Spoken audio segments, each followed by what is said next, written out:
नमस्कार। आज हम इतिहास के कुछ पन्ने पलट रहे हैं और बात कर रहे हैं भारत में फ्रांसीसी बस्तियों की।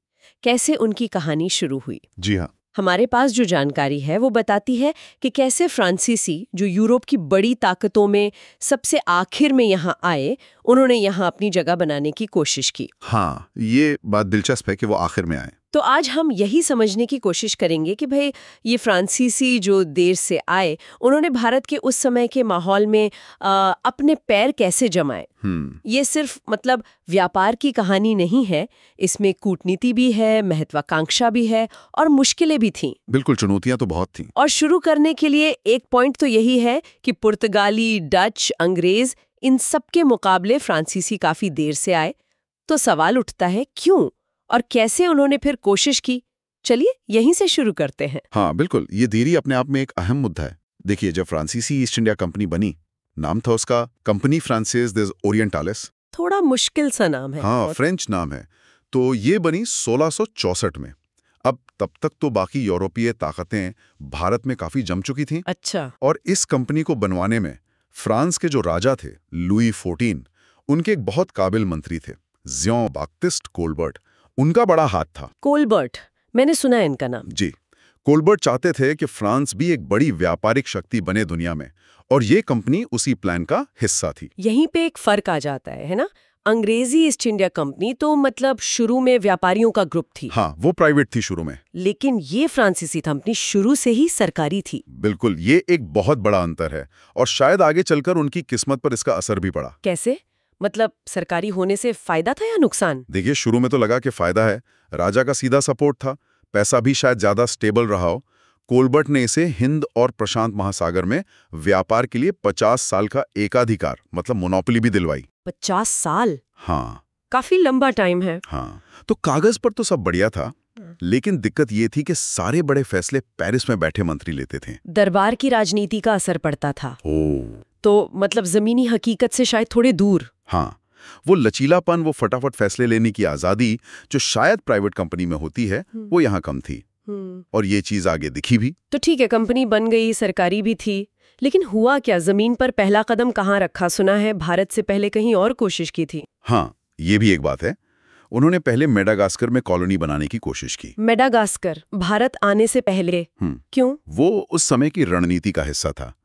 मेडागास्कर हिंद महासागर में एक अहम जगह पर है। शायद सोचा हो कि पहले एक बेस बना लें, फिर भारत जैसे मुश्किल इलाके में जाएं। लेकिन वो चला नहीं। नहीं, वो प्लान फेल हो गया। वहां बीमारियां फैलीं, लोकल लोगों ने विरोध किया, मैनेजमेंट की दिक्कतें आईं, तो वो असफल रहा।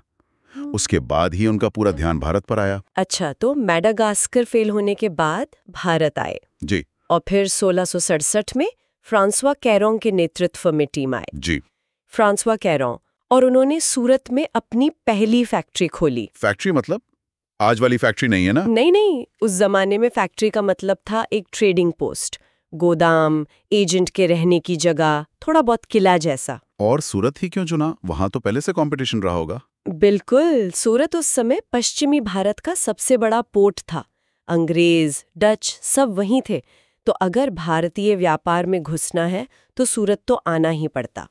कैरो ने मुगल अधिकारियों से इजाजत ली और वहां अड्डा जमाया। ठीक है, तो शुरुआत हुई पश्चिमी तट से, सूरत से, लेकिन फिर वो पूर्वी तट की तरफ भी गए। 1669 में मसूलीपट्टनम में दूसरी फैक्ट्री। हाँ, मसूलीपट्टनम, ये गोलकुंडा सल्तनत के इलाके में था। उन्हें वहां के सुल्तान से इजाजत मिल गई। इसका क्या मतलब था? पश्चिम से पूर्व की तरफ जाना? साफ था, वो सिर्फ एक इलाके तक सीमित नहीं रहना चाहते थे। मसूलीपट्टनम कपड़े के व्यापार के लिए बहुत मशहूर था, गोलकोंडा एक ताकतवर राज्य था, तो यहाँ फैक्ट्री खोलकर उन्होंने दिखाया कि वो पूरे भारत में फैलना चाहते हैं। शायद वो अंग्रेजों और डचों के गढ़ से थोड़ी दूरी भी चाहते थे। समझ रही हूँ। और फिर बंगाल की तरफ भी गए। 1673 में कलकत्ता के पास चंदननगर में। जी, चंदननगर। इसकी इजाजत मिली बंगाल के मुगल सूबेदार शाइस्ता खान से। शाइस्ता खां, ये तो औरंगजेब के मामा थे ना? बड़े पावरफुल आदमी थे। हाँ, बहुत प्रभावशाली थे। देखिए, मुगल सूबेदार अक्सर यूरोपियन कंपनियों को इजाजत दे देते थे। इससे टैक्स मिलता था, व्यापार बढ़ता था, थोड़ा नजराना वगैरह देना पड़ता था। अच्छा, चंदननगर हुगली नदी के किनारे था, जो बंगाल के व्यापार के लिए लाइफलाइन थी। यहाँ से रेशम, शोरा यानी सॉल्ट पीटर का बहुत व्यापार होता था। तो फ्रांसीसियों ने यहाँ आकर बंगाल के अमीर व्यापार में अपना हिस्सा पक्का करने की कोशिश की। तो पैटर्न दिख रहा है, सूरत, फिर मछलीपट्टनम, फिर चंद्रनगर, बिल्कुल पश्चिम से पूरब की तरफ। बिल्कुल महत्वपूर्ण व्यापारिक रास्तों और केंद्रों पर नजर थी उनकी। लेकिन इन सब के बीच जो नाम सबसे ज्यादा जोड़ा है फ्रांसीसियों से वो है पांडिचेरी। जी, ये कहानी कैसे शुरू हुई? सामग्री बताती है कि 1673 में ही जब चंद्रनगर की बात चल रही थी तभी एक और डील हुई। हाँ, उसी समय बीजापुर सल्तनत के तहत एक गवर्नर थे शेर खान लोदी। उन्होंने मसूलीपट्टनम फैक्ट्री के डायरेक्टर फ्रांसवा मार्टिन को एक गांव में बसने की जगह दी। Francois Martin? ये नाम तो बहुत महत्वपूर्ण लगता है। बहुत ज्यादा। फ्रांसवा मार्टिन शायद फ्रांसीसी कंपनी के सबसे काबिल अफसर के भारत में। बहुत दूर की सोचते थे। उन्होंने ही शेर खान लोदी से वो जगह हासिल की। और उसी जगह पर 1674 में पांडिचेरी की नींव रखी गई। जी हाँ, 1674 में पांडिचेरी बना और मार्टिन को ही वहां का प्रमुख बनाया गया। बाद में वो गवर्नर बने। तो मार्टिन ने ऐसा क्या खास किया कि पांडिचेरी एक छोटा सा गांव था और वो फ्रांसीसी पावर का नर्व सेंटर या मुख्य गढ़ बन गया? मार्टिन सिर्फ व्यापारी नहीं थे, वो एक बेहतरीन एडमिनिस्ट्रेटर थे। उन्होंने पांडिचेरी को एक प्रॉपर शहर की तरह प्लान किया। किले बनवाए, सड़कें बनवाई, प्रशासन ठीक किया। अच्छा। हाँ, और सबसे बड़ी बात, उन्होंने लोकल बुनकरों, कारीगरों को वहां बसाया, व्यापार को बढ़ावा दिया, आसपास के राजाओं, नवाबों से अच्छे रिश्ते बनाए, जो उस जमाने में बहुत जरूरी था। मतलब सिर्फ किला बनाकर नहीं बैठ गए? नहीं, बिल्कुल नहीं। उन्होंने पांडिचेरी को एक जीता जागता, फलता फूलता शहर बना दिया, एक सुरक्षित बंदरगाह भी और फ्रांसीसी कल्चर का सेंटर भी। जब दूसरी फ्रांसीसी फैक्ट्रियां मुश्किल में थीं, तब भी पांडिचेरी तरक्की कर रहा था। मार्टिन की वजह से ही पांडिचेरी फ्रांसीसियों की पहचान बन गया। और पांडिचेरी के अलावा भी तो ठिकाने थे, माहे, कराईकल। हाँ, मालाबार तट पर माहे, तमिलनाडु तट पर कराईकल, फिर उड़ीसा बंगाल में बालासोर, कासिम बाजार, ये सब भी थे। लेकिन पांडिचेरी हेडक्वार्टर जैसा बन गया था, सब वहीं से कंट्रोल होता था। लेकिन रास्ता फूलों का तो नहीं था, डचों से दुश्मनी हो गई। वो तो पहले से जमे हुए थे। हाँ, ये एक बड़ी मुसीबत थी। यूरोप में फ्रांस और डच रिपब्लिक के बीच लड़ाई चल रही थी 17वीं सदी के आखिर में। और उसका असर यहाँ भारत में? बिल्कुल, सीधा असर पड़ा। Dutch east India company VOC उस समय दुनिया की सबसे अमीर और ताकतवर कंपनी थी। उनकी नेवी बहुत स्ट्रांग थी। उन्हें फ्रांसीसी बिल्कुल पसंद नहीं आ रहे थे हिंद महासागर में। तो क्या किया डचों ने? उन्होंने मौके का फायदा उठाया। 1693 में डचों ने एक बड़ी नेवी भेजकर फ्रांसीसियों से पांडिचेरी छीन लिया। अरे, मतलब मार्टिन की सारी मेहनत पर पानी फिर गया।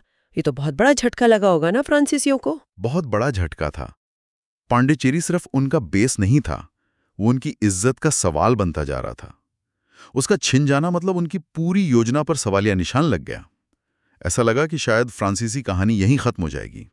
लेकिन पांडिचेरी वापस मिल गया उन्हें 1697 में।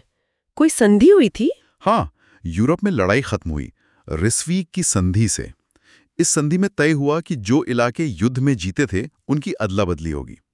उसी के तहत पांडिचेरी फ्रांसीसियों को वापस मिल गया। और मार्टिन फिर से वापस आए? हाँ, फ्रांसवा मार्टिन ने फिर से कमान संभाली। और कमाल की बात यह है कि उन्होंने पांडिचेरी को न सिर्फ दोबारा बसाया, बल्कि पहले से ज्यादा मजबूत और बेहतर बना दिया। अच्छा, कैसे? कहते हैं कि डचों ने अपने कब्जे के दौरान जो किलेबंदी की थी, मार्टिन ने उसे और पक्का किया, शहर को और सुंदर बनाया। ये मार्टिन का ही दम था कि पांडिचेरी फिर से खड़ा हो गया। तो एक मुश्किल से निकले, लेकिन फिर एक और मुसीबत आ गई। 1701 में यूरोप में एक और युद्ध, स्पेनिश उत्तराधिकार का युद्ध। इसका क्या असर पड़ा? ये युद्ध, war of the Spanish succession, बहुत लंबा चला, करीब 1714 तक। फ्रांस इसमें बुरी तरह उलझा हुआ था।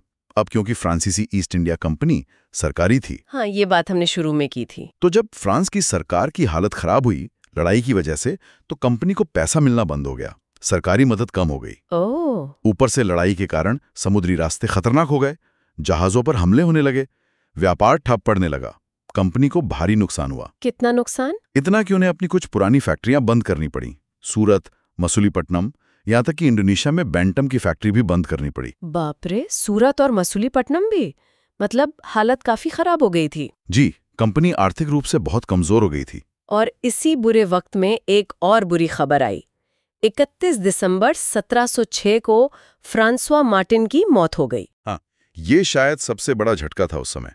मार्टिन सिर्फ एक गवर्नर नहीं थे, वो फ्रांसीसी उम्मीदों का चेहरा थे भारत में, एक पिलर की तरह थे, जिन्होंने पौंडीचेरी को बनाया था। बिल्कुल। उन्हें यहाँ की राजनीति की, लोगों की गहरी समझ थी। मुश्किल से मुश्किल हालात में उन्होंने पौंडीचेरी को संभाला था। उनकी मौत से खालीपन आ गया, लीडरशिप खत्म हो गई। ऐसे समय में जब कंपनी पहले ही पैसों की तंगी से जूझ रही थी। हाँ, मार्टिन के जाने के बाद फ्रांसीसी एक्टिविटी में एक ठहराव सा आ गया कुछ समय के लिए। तो ये पूरी कहानी हमने देखी, देर से आना, सरकारी कंपनी होना, सूरत, मसूलीपट्टनम, चंदननगर से पौंडीचेरी तक का सफ़र, फ्रांसवा मार्टिन का रोल, और फिर डचों से लड़ाई, पैसे की कमी, मार्टिन की मौत, काफ़ी उतार चढ़ाव रहे। बिल्कुल। अगर हमें इस पूरी बातचीत की खास बातें निकालनी हो तो क्या होंगी? हाँ, संक्षेप में कहें तो पहली बात, फ्रांसीसी भारत आने वाली आखिरी बड़ी यूरोपीय ताकत थे, जिससे उन्हें शुरू से ही कंपटीशन मिला। दूसरी, उनकी कंपनी सरकारी थी, कंपनी फ्रांसिस द सिंध ओरिएंटलिस, जिसे मंत्री कोलबर्ट ने बनवाया था। ये इसकी खूबी भी थी, खामी भी। सरकारी कंट्रोल वाली बात। जी। तीसरा, शुरुआती केंद्र सूरत और मसूलीपट्टनम थे, लेकिन असली बेस पौंडीचेरी बना, जिसे फ्रांसवा मार्टिन ने खड़ा किया। मार्टिन का रोल बहुत अहम था। बिल्कुल। चौथा पॉइंट यही है कि मार्टिन का नेतृत्व फ्रांसीसी सफलता के लिए शुरू में बहुत जरूरी था। और पांचवा, उन्हें मुश्किलों का सामना करना पड़ा। डचों से लड़ाई, पौंडीचेरी का छिनना और वापस मिलना, और यूरोप के युद्धों की वजह से पैसों की भारी कमी, और आखिरी में मार्टिन की मौत ने उनके हालत और नाजुक कर दी। तो ये थी भारत में शुरुआती फ्रांसीसी बस्तियों की कहानी। एक ऐसी कहानी जिसमें कोशिशें हैं, मुश्किलें हैं, और एक खास शख्सियत फ्रांसवा मार्टिन का बड़ा योगदान है। हाँ, देर से आने के बावजूद उन्होंने अपनी छाप छोड़ने की पूरी कोशिश की। बिल्कुल। और जाते जाते एक सवाल है सोचने के लिए। हमने बात की कि फ्रांसीसी कंपनी सरकारी थी और अंग्रेजी कंपनी ज्यादातर प्राइवेट थी। क्या लगता है ये जो फर्क था, सरकारी बनाम प्राइवेट, इसने भारत में उनकी प्लानिंग, उनके रिस्क लेने के तरीके, उनकी अंदरूनी राजनीति और आखिरकार उनकी कामयाबी या नाकामयाबी पर कैसे असर डाला होगा? क्या सरकारी होना उनके लिए फायदेमंद रहा या बंधन बन गया? ये सोचने वाली बात है। वाकई ये एक दिलचस्प सवाल है जिस पर सोचा जा सकता है। इसी सवाल के साथ आज की ये चर्चा यहीं खत्म करते हैं।